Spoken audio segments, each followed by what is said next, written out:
Hi, everyone. Welcome to another edition of Tuesday's Thoughts. May I also wish you all the best for 2024. Happy New Year. I think I stopped that a long time ago because I know for lots of people, the years are not happy.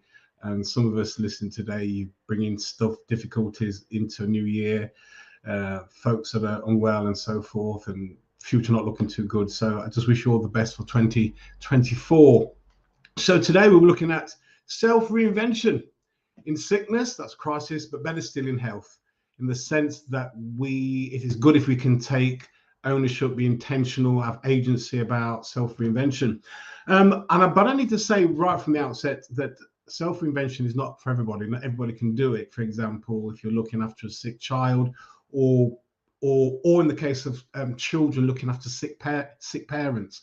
And I've worked with lots of children who have told me as though their childhood has been robbed because they have been look after sick parents from a very, very young age. This obviously is a recording, so I'm not able to respond to comments in time, but please feel free to make a comment and I'll respond in due course. My name is Delroy Hall, trained counsellor, lecturer, trainer, and April coming will be 4 years since I've been doing these broadcasts. So welcome, and if you're watching on catch up later on, please do. It's just that I'm not able to do it live for today, a rare occasion for me, but we'll be looking at this whole thing about reinvention. And so what I'm going to do as I begin, talk about what self-reinvention is, how life can be if we're able to do it, and then thirdly, how we can go about setting about reinventing ourselves without drama, without setting loads of goals, and without this whole thing around New Year's resolution. You would have watched or you may have watched my last session where I said that sometimes Christmas time is not the best time to be thinking ahead because we're so busy with partying and seeing family and so forth. But there's no reason why the whole of January can't be put aside to be thinking about how you might live the next 11 months. Anyway, so what do I mean by self-reinvention? There's a definition here. And I'll just share that and I kind of build on from that. So self-reinvention means identifying patterns and values or activities that are no longer fit for purpose, and you need to change them. Changes take place in jobs, relationships, locations, appearance, and so forth. Things that you know that are really important to you. A major career change, breaking bad habits, a journey of self-discovery. And what I did on New Year's Eve, I think for the first time ever, I journaled with my diary of 2023. And what was very, very, very clear to me, too busy. So a friend of mine spoke to me a few months ago, actually, and because I'm in terms of thinking what I want to do for the future, I'm going to have to do less kind of client work. I just looked at the pages, and admittedly, it was the first half of the week. When I get to Thursday, pretty much I'm perhaps done for the week, and Fridays, Saturday, Sunday's not too bad. But the first chunk of the week was just really, really busy. So that was really good to go through. I'm a kind of from the dinosaur age, so I still keep a paper diary. I tried the electronic diary for a couple of years. It just didn't work for me. But being able to sit with my diary just to look back, and that's an opportunity. If you keep a diary, and maybe if you keep an electronic one, possibly you can do that. Just to look over the last year, just to see how busy you've been. And there's a whole loads of other questions then came to my mind as I was able to journal through that. So self-reinvention is actually looking at patterns, identifying patterns and values that really no longer fit for purpose, and we need to do something else. We can't do that on the run. We have to do that. We have to take the time. Hence, I've said self-invention in sickness, crisis causes us to look at our lives, but better still in health. So we don't have to wait for a crisis or a sickness to begin looking at our lives and so forth. But listen to this. Somebody, a really not so much a great friend, but somebody sent me this on New Year's Eve, a brilliant quote by Rumi. He was a 13th century Persian poet, Islamic scholar, and Sufi mystic. He said this: your heart knows the way, run in that direction. Your heart knows the way, run in that direction. And when I listened to that, I thought, what an amazing quote, quite often our heart, the inner part of us, our intuition, we really know what to do. But what happens with lots of us, we get distracted, we listen to the voices of other people. And certainly it resonated with me. 2013, when I should have finished a particular role, I went to my national CEO for three consecutive years to say, look, you need to take me from this place. You need to put somebody else. He said, no, you need to stay because what you've got to bring, they've never had before. That was true, but it's not what they wanted, or many of them didn't want anyway. And then I ended up being really, really unwell. So I love that quote. Your heart knows the way, run in that direction. And most of us listening to this, whether you listen to 7 o'clock tonight or on catch up, most of us, we know what to do, but we don't do certain things because of family, because of friends. And if we do it, what will they say? What will they think? So we remain stymied, and it doesn't help us whatsoever. We know it doesn't help us, but our lives, our thoughts, our inner being, our intuition, whatever you want to, however you want to describe it, is calling us to live in a particular way. So reinvention is not about becoming something else. It takes courage and commitment, because it's a challenging journey of self-discovery. It really is. This whole thing about reinvention, it sounds kind of nice, but as I've just said previously, when we start taking it seriously, I can let you know now, in some instances, it can be a very lonely journey, because the community, the people, friends, family that you were once tight with, and you started to kind of create your own path, it can be a very, very lonely journey. But along the way, you meet people who help you kind of continue the journey. The great book by M. Scott Peck, The Road Less Traveled, begins the first chapter, the first sentence of the first chapter, life is difficult. And he talks about how therapy, he starts working with people. Then when lots of people realize they have to change, they stop therapy. And he said this whole thing about the road less traveled, he's really talking about, and he's saying to people, the road less traveled is difficult, but if you start to walk that road, you will find grace, mercy, and compassion that helps you to continue on that journey. But you must start that journey, otherwise you will never ever know. So it's the Road Less Traveled by M. Scott Peck. There's one or two things in the book I'm not too in agreement with, but generally the emphasis and the focus of the book is absolutely correct. And if you're going to start reinventing yourself, it can be a very, very lonely road, and it's a road less traveled. So it's a journey, it's a challenge journey, it's a self-discovery that leads you to understand your past successes, your past failures. But also, this is what the reinvention is. It causes you to face up to challenges like never before. You have to face your fears like never before. Because what we do, many of us, we get stuck in a rut, don't we? And once somebody told me that the definition I've always understood of a rut is that a rut is a coffin with the ends taken out. So this whole thing about being stuck in a rut is not good for us. So somebody said that a rut is a coffin with the ends taken out. And many of us get stuck in a rut. We know that. Relationships, jobs, places where we live, people who we connect with, the community people which we live with. There's a friend of mine, he's kind of come out of the rut, but he said he's got some friends he's known from the 70s, and he said he loves them to bits. But when he goes back and chats with them 30, 40 years on, he said, Delroy, it's as though they've never left the 70s. He said, I love them to bits, but he said, I can't spend too long with them. I'll go with them, have a drink with them, then I'm off, because I can't remain where they are, still stuck in the same situations. I remember a friend of mine said they visited a church that they'd left 20 odd years previously, and they went back, and a lot of the same people were there. And after the service, they were chatting, and the same complaints they had 20 years ago. He said, the person said, it was he or she, I can't remember now. They said that the people were still complaining about the same thing, still stuck in the rut. So that is not helpful at all. So what's the benefits then of self-reinvention? Well, there's loads. Well, apart from the challenge, of course.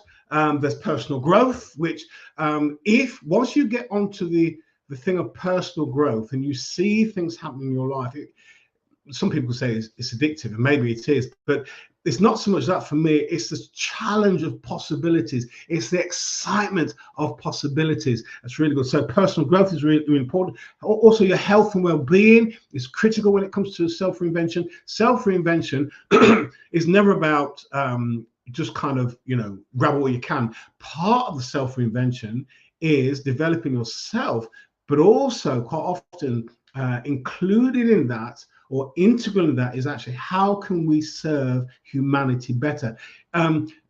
Sometimes we see lots of ideas about self-reinvention that is to do with us and what I can get out of it and all the rest of it. That's a very myopic, very narrow-minded view, but part of self-reinvention is becoming a better person, that you can be better in relationships and so forth. So health and well-being, really understandable. Number 3, self-reinvention, understanding that life has possibilities.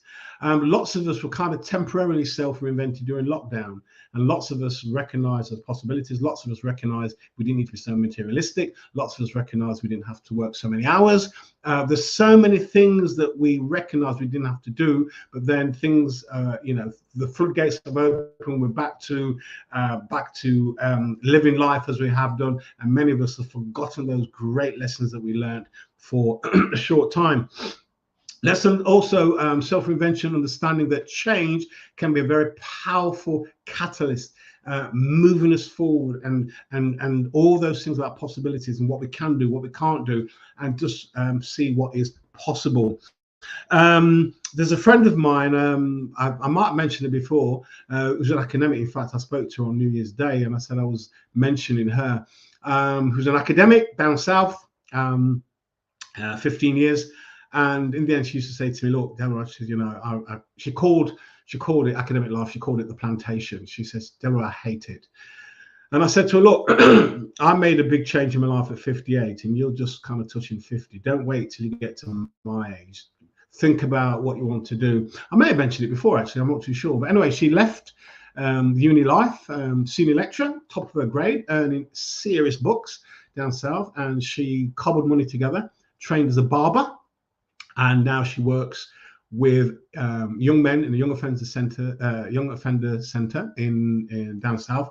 Absolutely loves it. And her barbering skills, she tried for a while to get a chair in a barber shop, didn't work out. So what she does now, she absolutely loves it. She trims beards and cut hairs for homeless men.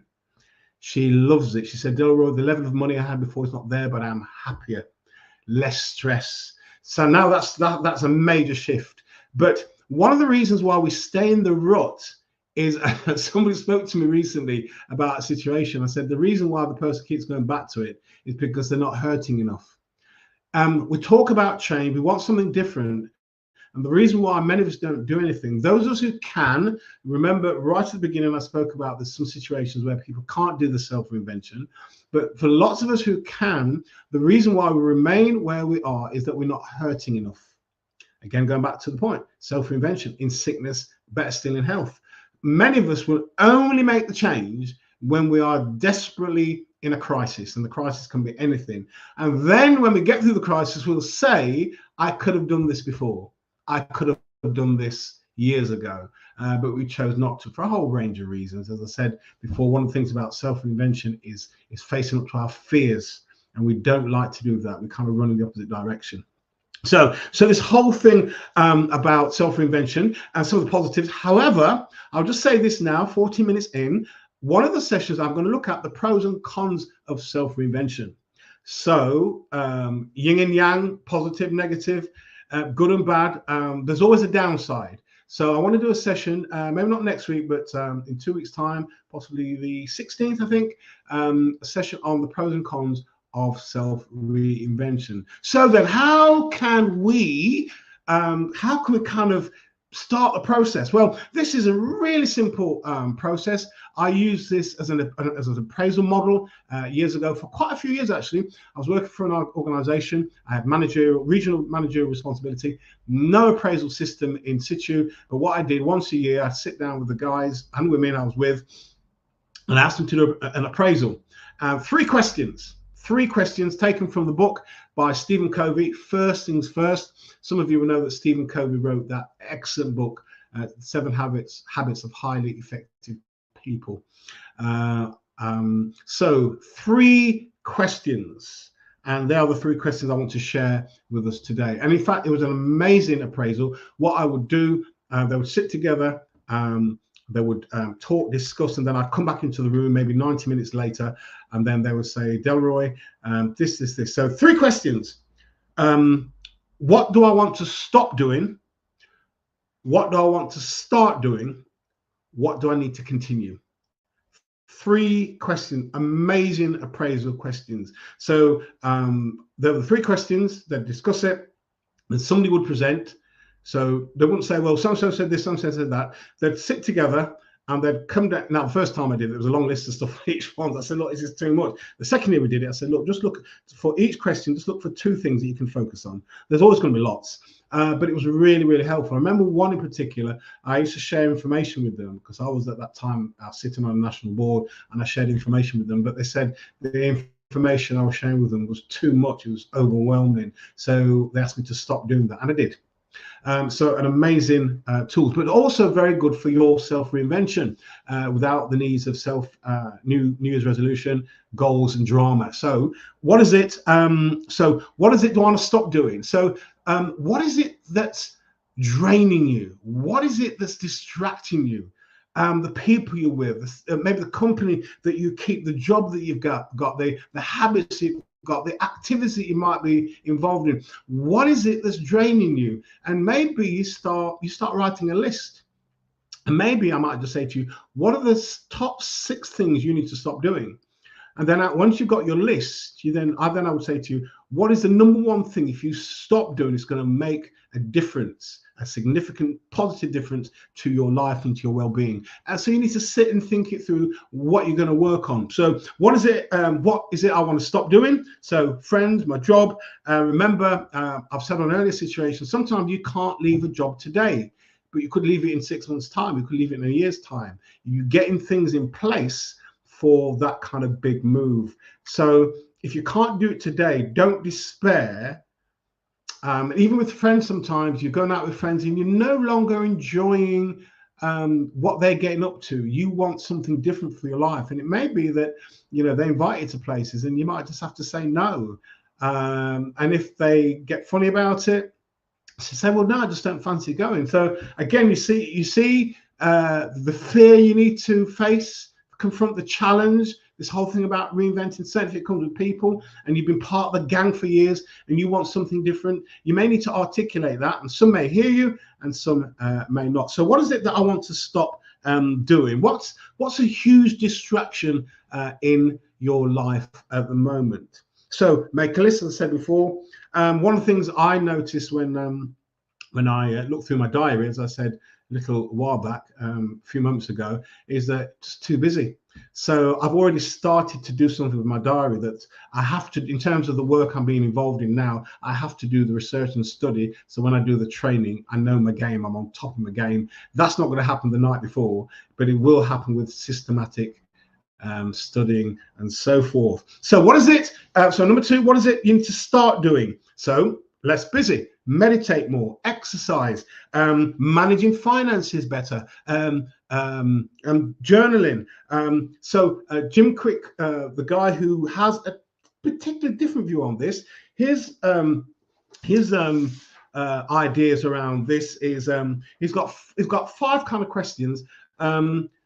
Do more of, so his things are: do more of something, do less of something, what do you want to start doing, stop doing, and what do you want to continue doing. So he's got a more expanded version. So that's do more of something, do less of something, what do I want to start, what do I want to stop, what do I want to continue. So there are his questions, which is I guess an expansion of Stephen Covey's 3 questions. So one